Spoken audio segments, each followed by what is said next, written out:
Hi guys, welcome to our channel Crafts. It's me Chitrapriya. இந்த வீடியோவில் நம்ம எந்த ஒரு சிலிகான் மோல்டும் இல்லாமல் ஒரு ஜுவல்லரி எப்படி பண்ணலாம் அப்படிங்கிறத நம்ம பார்க்க போகிறோம். இந்த ஜுவல்லரி செய்கிறதுக்கு எந்த ஒரு மோல்டும் தேவையில்லை. நம்ம வீட்டில் இருக்க டூல்ஸ் வச்சு எப்படி ஒரு அழகான ஒரு ஜுவல்லரி பண்ணலாம் அப்படிங்கிறத நம்ம பார்க்கலாம். இந்த வீடியோ பிடிச்சிருந்துச்சுன்னா மறக்காமல் நம்ம சேனலுக்கு சப்ஸ்கிரைப் பண்ணிக்கோங்க. என்னோட ஜுவல்லரிஸ் ஏதாவது வாங்கணும்னு நினச்சிங்கன்னா மறக்காமல் என்னோட இன்ஸ்டாகிராம் ஐடியில் காண்டாக்ட் பண்ணுங்கள். நான் டிஸ்கிரிப்ஷனில் என்னோட இன்ஸ்டாகிராம் ஐடி தரேன். வாங்க வீடியோக்குள்ளே போகலாம். இப்போ பார்க்குறீங்களா ஃப்ரெண்ட்ஸ், இந்த மாதிரி ஒரு அழகான ஜுவல்லரி தான் எப்படி பண்ணுறது அப்படின்னு பார்க்கலாம். இது ரொம்பவே யூனிக்காக இருக்கும். நீங்கள் எந்த ட்ரெஸ் கூட மேட்ச் பண்ணிங்கனாலும் அவ்வளோ நல்லாயிருக்கும்.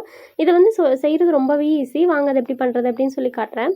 இந்த மாதிரி மோல்டில் ஜிமிக்கி மோல்டில் இருக்க பெரிய குழியில் நல்லா மண் வச்சு நல்லா ப்ரெஸ் பண்ணி எடுத்துக்கோங்க. முடிஞ்ச அளவுக்கு எந்த ஒரு கிராக்கும் இல்லாமல் ஃபஸ்ட்டே நல்லா ப்ரெஸ் பண்ணி எடுத்துகிட்டு மேலே நல்லா ஸ்மூத்தன் பண்ணிக்கோங்க. நம்ம ஏன் ஃபஸ்ட்டே ஸ்மூத் பண்ணுறோன்னா, இந்த மாதிரி நீங்கள் பண்ணிட்டீங்கன்னா செகண்ட் டைம் உங்களுக்கு ஸ்மூத் பண்ண தேவையில்லை. இந்த மாதிரி ஸ்மூத் பண்ணதுக்கப்புறம் இது ஒரு முக்காவாசி, அதாவது ஆஃப் ஜிமிக்கி இல்லாமல் அதை விட கொஞ்சம் அதிகமான ஜிமிக்கி வச்சுட்டு அதை நீங்கள் கட் பண்ணி எடுத்துக்கோங்க. ஏன்னா அப்படி வச்சிங்கன்னா தான் உங்களுக்கு பெண்டன்ட்டில் ஒரு ஃபுல் ஜிமிக்கி இருக்க மாதிரி ஃபீல் இருக்கும். அதுக்காக தான். இப்போ இந்த ஜிமிக்கியில் நீங்கள் டிசைன் பண்ணுறதாலும் பண்ணலாம், இல்லாட்டி சும்மா பிளெயினாக விடுறதுனாலும் விடலாம், நம்ம இஷ்டம் தான். இப்போ நான் அதில் கொஞ்சம் டிசைன் பண்ணிக்கிறேன். இந்த மாதிரி நைஃப் வச்சு ஒரு சின்னதாக லைன் போட்டு இந்த மாதிரி ஏதாவது பெண்ணோட கேப்போ இல்லை பென்சில் டிப் பென்சில் இருக்கும் இல்லையா, அதோட பார்ட்ஸ் ஏதாவது வச்சு கூட நீங்கள் டிசைன் பண்ணிக்கலாம். அதுக்கப்புறம் நான் குட்டி குட்டியாக ஒரு ட்ரையாங்கிள் ஷேப் டிசைன் பண்ணிக்கிறேன். உங்களுக்கு பிடிச்சின்னா நீங்கள் எந்த டிசைன் வேணால் பண்ணிக்கலாம், எந்த பிரச்சனையும் இல்லை. இந்த ஸ்கெட்சோட மூடி அந்த மாதிரிலாம் இருக்கும் இல்லையா, அந்த மாதிரி எது வச்சு வேணாலும் நீங்கள் ட்ரை பண்ணலாம். ரொம்பவே நல்லா வரும் டிசைன்ஸ் எல்லாம். இந்த மாதிரி சின்னதாக கோடு போட்ட மாதிரி டிசைன் போட்டு இதுலேயும் சின்ன சின்னதாக டாட் போட்டுக்கோங்க. அதுக்கப்புறம் நம்ம பீட்ஸ் கனெக்ட் பண்ணுறோம், lollipop beads. First lollipop beads connect பண்ணும்போது எப்போவுமே கேப் விட்டு கனெக்ட் பண்ணுங்கள். அப்போ தான் உங்களுக்கு நல்லா பேக் ஆனதுக்கப்புறம் காஞ்சதுக்கப்புறம் ஸ்ட்ரிங்க் ஆனாலும் உங்களுக்கு பீட்ஸ் இடிக்காது, இடித்து உடைய சான்ஸே இருக்காது. கொஞ்சம் நல்லா கேப் விட்டு பண்ணுங்கள். அப்போ தான் உங்களுக்கு ஜிமிக்கி சுருங்கும்போது கூட ரொம்பவே எந்த ஒரு கேப்பும் தெரியாமல் நல்லாயிருக்கும். இந்த மாதிரி உங்களுக்கு எவ்வளோ சைஸ், நான் தேர்ட் குழியில் வச்சு லாலிபாப் பீட்ஸ் எடுத்திருக்கேன். நீங்கள் இதை விட சின்னதாக வேணாலும் எடுத்துக்கலாம், இல்லை இதை விட கொஞ்சம் பெருசாக வேணாலும் எடுத்துக்கலாம். உங்களுக்கு சைஸ் எப்படி பிடிக்குமோ அந்த மாதிரி பண்ணிக்கோங்க. இந்த மாதிரி கொஞ்சம் கேப் விட்டுட்டு கனெக்ட் பண்ணதுக்கப்புறம் இந்த மாதிரி கொஞ்சம் கோன் மாதிரி தேய்ச்சி எடுத்துக்கோங்க.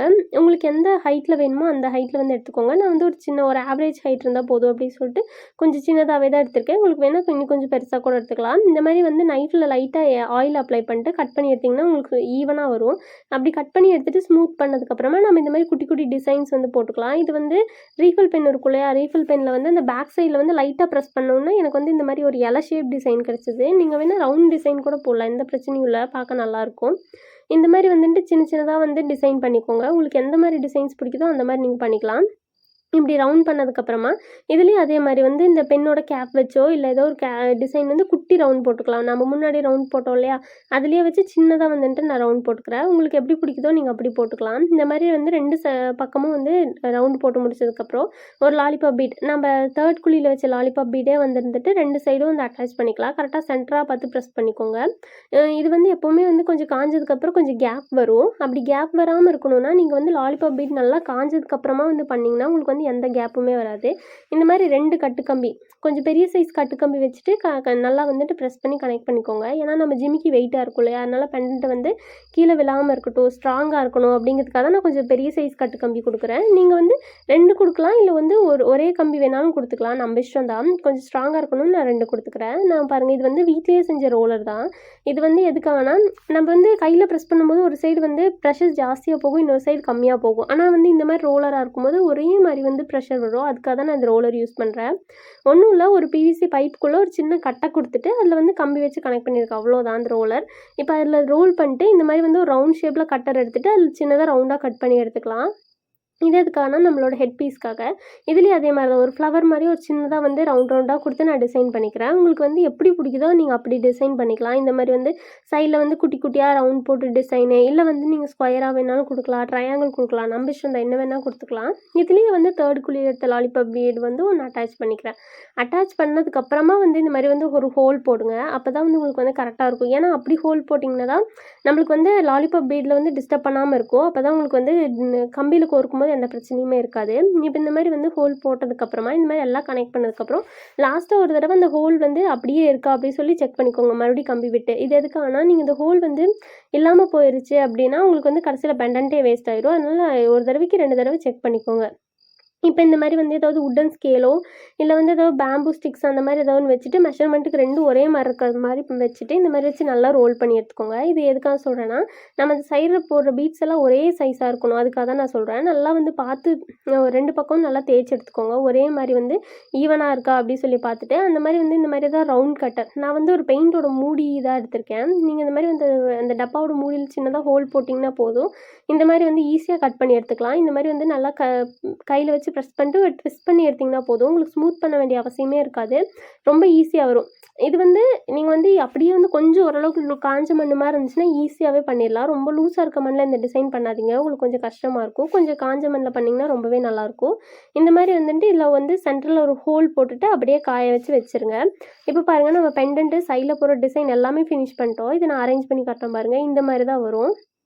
இந்த மாதிரி வரதை வந்து நல்லா வந்துட்டு 2 நாள் வந்து வீட்டுக்குள்ளேயே நிழல்லையே வச்சு காய வச்சுக்கோங்க. வெயிலில் வைக்காதீங்க. வெயிலில் வச்சிங்கன்னா இந்த ஜிமிக்கி பேக் சைடெல்லாம் வந்து கிராக் ஏதாவது வரும். நல்லா வந்துட்டு இந்த பார்த்தீங்களா, இந்த மாதிரி வந்து நல்லா காய வச்சு அதை வந்து பேக் பண்ணி எடுத்து வச்சுக்கோங்க. பேக் பண்ணி எடுத்து வச்சதுக்கப்புறமா நம்ம பெயிண்ட் எப்படி மிக்ஸ் பண்ணலாம் அப்படிங்கிறத பார்க்கலாம். பெயிண்ட் பார்த்திங்கன்னா இந்த மாதிரி நான் வந்து கோல்டன் கலர் எடுத்திருக்கேன். ஃபெவிக்ரிலோட கோல்டு கலர். இந்த கோல்டு கலர் கூட கொஞ்சம் அதே ஃபெவிக்ரிலோட கோல்டு டஸ்ட் பவுடர் ஆட் பண்ணிக்கிறேன். இது நீங்கள் கொடுத்தீங்கன்னா ஒரு மாதிரி எல்லோயிஷாக இல்லாமல் ஒரு கோல்டு கலர்லேயே உங்களுக்கு வரும்.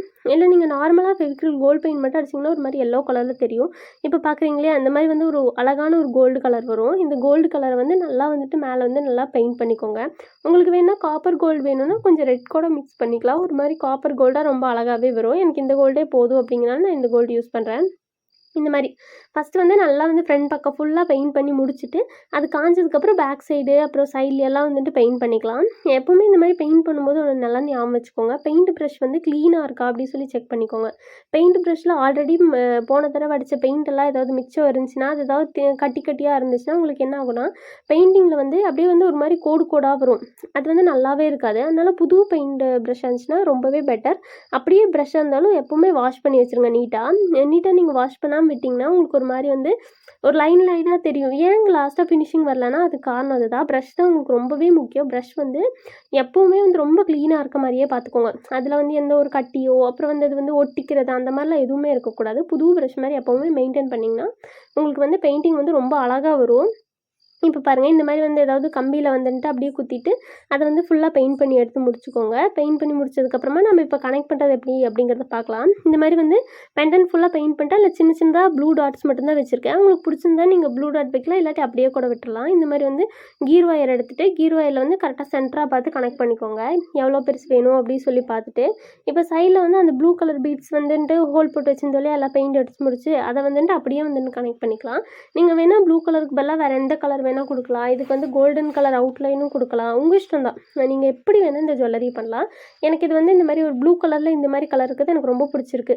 இது பார்த்திங்கன்னா வச்சுக்கோங்களேன், ஒரு ஒயிட் கலர் சாரீ இல்லை ஒரு பிளாக் கலர் சாரீ கூடலாம் ரொம்ப அழகாக இருக்கும். நீங்கள் வந்து ப்ளூ கலர் எப்படி ஒயிட் கலர் கூட இருக்கும் அப்படி சொல்கிறீங்க. நான் ஏன் அப்படி சொல்கிறேன்னா, அது ஒரு மிக்ஸ் அண்ட் மேட்சிங்காக இருக்கும். ரொம்ப அழகாக இருக்கும். ஒரு ஒயிட் சாரீ ஒரு ஒயிட் ஒரு மதுபாலா அந்த மாதிரிலாம் போடும்போது ரொம்ப அழகாக இருக்கும். நீங்கள் வேணால் ட்ரை பண்ணி பாருங்கள். ரொம்பவே நல்லாயிருக்கும்.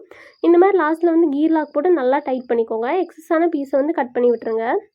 அப்போ தான் வந்து உங்களுக்கு வந்து கரெக்டாக வரும். இங்கே பாருங்கள், இந்த மாதிரி வந்து கார்னர்ஸ் எல்லாம் வந்து கரெக்டாக கட் பண்ணிட்டு கரெக்ட் பண்ணிக்கோங்க. இதுக்கப்புறம் வந்து நம்ம இந்த கயிறு மட்டும் அட்டாச் பண்ண வேண்டியது தான். அதை அட்டாச் பண்ணிக்கோங்க. இப்போ பாருங்கள் ஃப்ரெண்ட்ஸ், நம்மளோட ஜுவல்லரி வந்து நம்ம ஃபுல்லாக ஃபினிஷ் பண்ணி முடிச்சிட்டோம். இந்த வீடியோஸ் உங்களுக்கு பிடிச்சிருக்குன்னா மறக்காமல் நம்ம சேனலை சப்ஸ்கிரைப் பண்ணிக்கோங்க. இவ்வளோ நேரம் உங்கள் டைம் ஸ்பெண்ட் பண்ணி என் வீடியோ பார்த்ததுக்கு ரொம்பவே தேங்க்ஸ் ஃபார் வாட்சிங்.